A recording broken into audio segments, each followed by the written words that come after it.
So, I used to be homeless when I was 17, and now 5 years later, I'm 22 and I run a company that turns over about $3.4 million a year and has a valuation of about 8 figures. First time I've actually had a mix of creativity and logic, and I just had this deep passion in what I did, and I truly loved it. It's not something you really prepare for. Like, it's not something I had like a 5-step action plan on what I was gonna do. I slept under a shelter bridge I found. That was hardcore. Find out what you want to do in 5 years and start putting into motion a plan. But don't beat yourself up just because you haven't accomplished your $1 million company in a year. So, I used to be homeless when I was 17, and now 5 years later, I'm 22 and I run a company that turns over about $3.4 million a year and has a valuation of about 8 figures. Hey, my name's Harry Sanders. I'm the founder and director of a company called StudioHawk, and we specialize in something called SEO, which is a very specific branch of digital marketing. So I've run that company now for the past 5 years, and we've grown it out across Australia and London, and we're doing all sorts of crazy things, and we're now the largest dedicated SEO agency in Australia, which just blows my mind. We've been featured in Forbes, Smart Company, media all over the world, but it's actually been a crazy journey, and it didn't just start off with a loan of $1 million. It all started out when I was about 13. I was playing a ton of RuneScape back then, pretty normal life, didn't really know how well off my family is. I don't think you really do at that age. But my dad had a really small company, and he signed up to a dodgy SEO agency. We've all heard the story, and he basically got scammed. They locked him into a contract, just kept taking his money and didn't do anything, and just completely ghosted him. So given that I was brought up around computers and always on computers, I thought, hell, I could give this a shot myself. And so that's how I got started. And as soon as I started doing SEO, I fell in love, because it was the first time I've actually had a mix of creativity and logic. And I just had this deep passion in what I did, and I truly loved it. So within a few months, I was starting to get really good results on his website and a few other websites that I had by myself. And he got a phone call one day of a media agency reaching out and asking him who was doing his SEO, because it was a very competitive niche and he was dominating it at that point. And he said, well, my son. And they said, is there any way we can get your son to come in for some training? Where's he working? He said, oh, he's a freelancer. And he said, yeah, he can absolutely come in. And then dad, sets me up with this thing, says that I'll rock up at this time, put on my suit, blah, blah, blah, blah, blah. So you can imagine I would have been 14 at this stage, just below legal working age in Australia. So I rock up. I remember my first day. I've got dad's suit on, this oversized baggy suit at this digital agency, big digital agency. And I remember rocking up and they're like, hey, are you looking for someone? I said, no, I'm going to be training your entire team today on SEO. And so the guy looks down at this 14-year-old kid in this baggy oversized suit, and he's like, I could just read his face. He didn't say anything, but I could just read his face. He's like, oh crap, what have I done? So that was how I got in the industry. So 2 weeks after that, I did the training session, and they seemed to like it. I remember getting a cash envelope and thinking, oh my gosh, I'm set for life. But 2 weeks later, they called back and they said, hey, that training session was so good. Is there any way that you could maybe come work for us a day a week? And that's how it started. I didn't tell my parents, and I would just skip school 1 day a week. Then it became 2 days a week, and kind of went on so forth. And if you ask my teachers towards the end of high school, I was really only there maybe 1 to 2 days a week while I was working at this agency. And in between that time, I'd become the head of search at that agency. Now, what kind of happened was, like a lot of people, I worked at this agency, and there were some things I disagreed with. I didn't like doing. I felt like we were becoming more of what I disliked or what I didn't want the agency to become. So being young and dumb and super stupid, I burnt bridges. I left with pretty much no notice, saying that, screw you guys, I'm going to start my own agency. And that agency was called StudioHawk.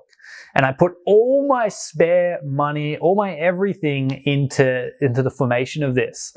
And as fate would have it, I got kicked out of home with my dad. And my mum, was going through her own financial difficulties and didn't have a place for me to stay either. So just like that, and like, you know, everyone I've ever spoken to that's been homeless or couch surfing, whatever you want to call it, it happens so suddenly. It's not something you really prepare for. Like, it's not something I had like a 5-step action plan on what I was going to do. I literally was out. I had my school computer and no real money to my name. The first thing I did was I called up ASIC, who's like the Australian government body here in Australia, and I wanted to know if I could get a refund on the company that I just set up. And they, of course, said, well, no, not really, because we've already used that money to form the company. So here I am with my laptop and this company that is useless. I don't have a client. I don't have anything in this company. And I'm just like, oh man, I've really screwed up, haven't I? So I went back to the agency, of course, burnt bridges, no luck. I went to try and find other work. No one was really hiring, especially a 17-year-old kid at the time. And so what I did was the first night was probably the most, surreal and I guess a wake up. I slept under a shelter bridge I found. That was hardcore. I think at that point I realized how far in the crap I really was.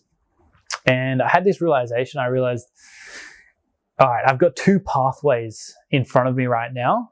Number one is I can just kind of be angry at the world and feel like I got dealt a crappy hand and get angry, or I can just give it a shot. Literally just pour 190% of everything I had into making it work. Because the way I saw it, I mean, if it didn't work, I'd just be back to option 1 anyway. So I figured I may as well give it a chance. So I started calling people, walking into businesses. There's a homeless shelter in Australia called St. Vinny's. And they helped a lot, so, happy to shout them out. But they provided me with, support workers, counselors, and what I would do is I would go to St. Vinny's and I would, call up people and use their computers and all their stuff and their Wi-Fi and everything in order to try and get clients. And I'd be calling people up literally for free. You can imagine this 17-year-old kid calling you up being like, I'm going to do your SEO for free until we start seeing results. And most of them were super skeptical. I would be super skeptical and dubious over who the hell is this guy. But a few of them gave me a shot. Now, a couple of them didn't pay. That sucked. But a couple of them, they started seeing the results and they started paying me. And that's how I got my first clients. That's how I got started. So I always had that mindset. If I do good work, I'm gonna get clients and they're gonna tell their friends. That's how it works. And I was really fortunate. I already had that skill. So I just had to employ that skill. And that's basically what I was doing. So I got a name for myself at St. Vinny's, and everyone knew me, all the staff and everything, as the guy that would be calling everyone and using the computer to try and close these deals. But hey, I wear that as a badge of honor. I mean, that was a chapter in my life that I went through, and it took me ages of couch surfing on Gumtree with a couple of my mates back then, to just get a place. And I remember when I had, after I built up those clients and I started getting referrals, I remember getting my first share house. I was paying, some ridiculous low rate, like $100 a week or something. I just remember bawling my eyes out. It was 7 months of just not knowing where I was going to spend the night, if I had a place lined up, just constantly on the move. Didn't have a home, no place that I would, that I felt comfortable in. And geez, to anyone out there, if anyone's going through that now, mate, I don't even have words. I sympathize so much with you.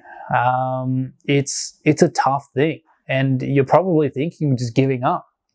But the worst thing you can do, and you'll hear it a million times, but honestly, believe me, I've lived it. The worst thing you can do is give up or throw in that towel. That's what people want you to do. That's what people expect you to do.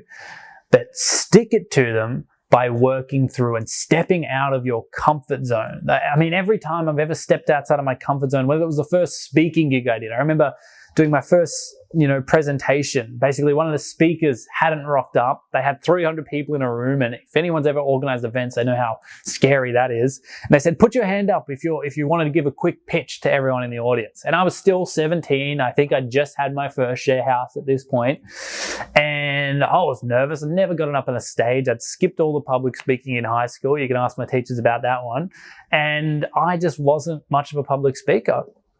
And so 300 people in the room, everyone starts putting their hand up and, improvise, adapt, overcome. I was thinking, well, if I don't have my hand up, I'm going to look like an idiot, right?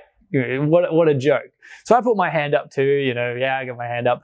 And just again, in some miraculous shift of fate, out of all the people with their hand up, they pointed at me and they said, you come on up, give us a pitch. So, oh boy, I just remember reliving this moment. There's like a podium and I'm like standing on the podium, shaking like, hey, my name's Harry Sanders. I do really good SEO. You should come chat to me. I'm full nervous. I had like blackout memory of the situation. I remember like throwing up afterwards. But the fact that I did that, I stepped outside of my comfort zone. It was a massive turning point in my life. I met so many people that had seen me on that stage. Yes, I fumbled it, but they still reached out and spoke to me. And that's how I met some of the amazing mentors I have today. And nowadays I speak comfortably to thousands in Malaysia or anywhere that I'm traveling all over the world, whether it's London or Asia, wherever I am, doing speaking gigs. And it didn't always start out that way, right? People think, you just have a natural ability. That's not true. It's something I worked really hard to do, and I hate it at first until I did more and more and more and got good at it. But that was the starting out, and it just kind of snowballed from there faster than I ever could have imagined. All of a sudden I had all these clients and all these things going on, and that's how I met Jacob, who's my general manager. He was working in another company and they hadn't paid him. And, similar, he moved to Melbourne from Tassie and he was about a week away from being sent home. So I met this amazing guy. We got off, we chatted, and he said, oh man, this sucks that I've met you. I'm like, why? And he's like, well, because I have to go home in a week. So that kind of came to the true calling of StudioHawk, was to help and empower other people. So for Jacob, I said, well, he knew SEO. I said, what about if I gave you like $1,000 loan and you could work it off and we could work together? I was so not ready to hire at this stage. I didn't even comprehend that I needed to hire people. But that's it. That's how I got my first hire. And then all of a sudden, right, again, like the clients, it just snowballed. All of a sudden we had all these processes and systems and we just wanted to be the best in Australia. And we worked and worked and worked and we started getting some big brands, and really, that's just how it happened. We started, more clients would tell their friends, and staff wanted to work with us. I mean, the last job post we did for a junior, we had something like 300, 400 applicants. We won awards like Best Agency of the Year with SEMrush, and we became recognized in our space. It took years, but that was how it happened. And man, it's so weird to go back to the story and recollect everything. It doesn't feel like it happened to me. It feels like it happened to someone else. And man, it's bizarre.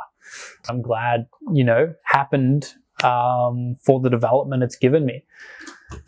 I mean, I don't know what kind of person I would have become or turned out to be without going through those hardships. And I truly believe that our hardships can form us as people. And that doesn't mean that your hardships are worse than mine or better than mine. Everyone else's hardships. I know a lot of people that have gone through a lot worse than I have and come out on the other end. But what matters is that you use these experiences to build you and grow you. So if I had to leave you guys with a message or a call to action, obviously stepping outside of your comfort zone and everything like that, my favorite quote is, most people overestimate what they can do in 1 year. Right. So many people are striving to make a successful $1 million company in a year. But what people forget or they underestimate is what we can achieve in 5. So if you start thinking about your life and start thinking, what do I want to do in the next 5 years? What can I accomplish? Because if you look at my life, in the first year of me being homeless, basically accomplished not a lot. I got my first client, but I was maybe making 40,000 Australian a year on a good day. But if I looked at and I had that view of what could I accomplish in 5 years, it's been 5 years. This is my office. This is my space. I've got, more money than I know what to do with. I get to work with amazing charities and foundations. I get to help people get a career, get aspirations in Australia. I've got an office in London.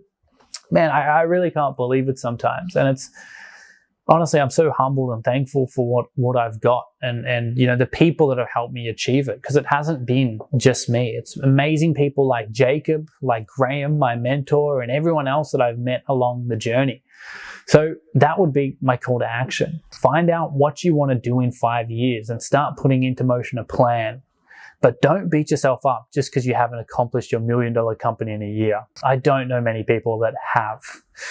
So hopefully that story has given you something, or you've taken something out of that. It's quite a personal story to me. But yeah, all the best. Tell us what you think about this video, and don't forget to like, share and subscribe.